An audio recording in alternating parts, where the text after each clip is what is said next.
அஸ்ஸலாம் அலைக்கும் வரஹமத்துல்லாஹி வபரகாத்துஹு.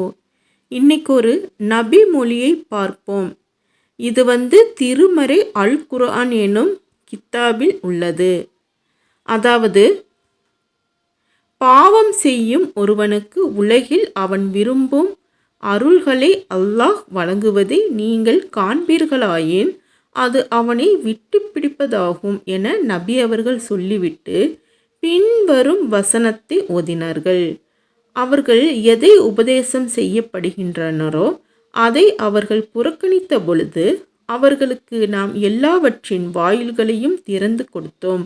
அவர்களுக்கு வழங்கப்பட்டவற்றை கொண்டு அவர்கள் மகிழ்ச்சி அடைந்து கொண்டிருந்த போது நாம் அவர்களை திடீரென பிடித்தோம். நம்மள சில பேரோட கேள்வியே இதுதான், பாவம் செய்யறவங்க நல்லாதானே இருக்காங்க, சந்தோஷமாக தானே இருக்காங்க, அவங்கள அல்லாஹ் விட்டுட்டானே அப்படிங்கிற கேள்வியாக தான் இருக்கும். ஆனால் அவர்கள் கொஞ்ச நாளைக்கு சந்தோஷமாக இருப்பார்கள். அல்லாஹ் அவர்களுக்கு நிறைய அருள்களை கொடுப்பான், நிறைய பணம் வசதிகளை கொடுப்பான். ஆனால் ஒரு நாள் அல்லாஹ் பிடிப்பான். இதுதான் விட்டு பிடிப்பதாகும். அஸ்ஸலாமு அலைக்கும் வரஹ்மத்துல்லாஹி வபரகாத்துஹு.